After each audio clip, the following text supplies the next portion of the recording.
పంజాబ్ లో కల్తీ మద్యం కలకలం రేపుతోంది. 21కి చేరారు మృతులు. ఇక సంగ్రూర్ జిల్లాలో ఈ ఘటన చోటు చేసుకుంది. ఇథనాల్ కలిపిన నకిలీ మద్యం సేవించి కనీసం 40 మంది ఆసుపత్రిలో చేరారు.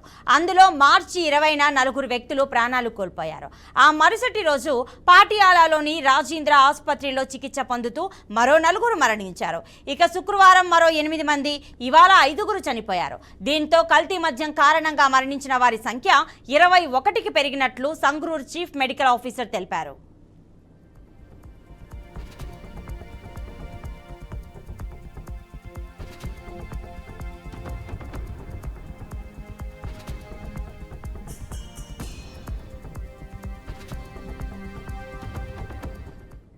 కేవలం 4 రోజుల వ్యవధిలోనే కల్తీ మద్యం కారణంగా 20 మంది ప్రాణాలు కోల్పోవడం తీవ్ర కలకలం రేపుతోంది.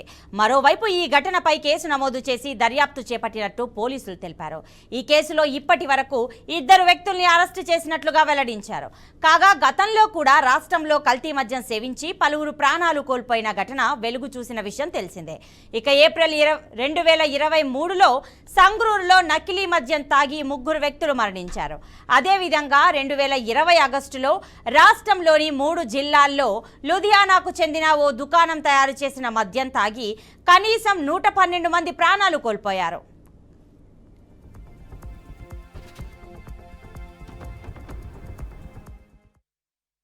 बुधवार को लगातार साढ़े को जो मरीज आ रहे हैं उन्होंने गिनती है जी 40 तक पहुंच चुकी है जी। 40 मरीजों के विचों जो 20 मरीज ने उन्होंने मौत हो चुकी है जी, जो कि साडे रिकॉर्ड का रिकॉर्ड दर्ज है। जिहड़े बाकी पेशेंट सीगे उन्होंने विचों असीं 11 मरीज नूं रजिंद्रा हॉस्पिटल पटियाला रैफर कर चुके हैं, जिन्हां दी जिहड़ी हालत है जी स्टेबल है जी। तो 6 मरीज जिहड़े वो जिला हस्पताल संगरूर विच दाखल हैं। बाकी 3 बच्चे जो मरीज ने जी वो बिना इलाज करे डॉक्टर की सलाह तो बिना हस्पताल छड्ड के चली गई ने जी, जिन्हों की भाल जारी है।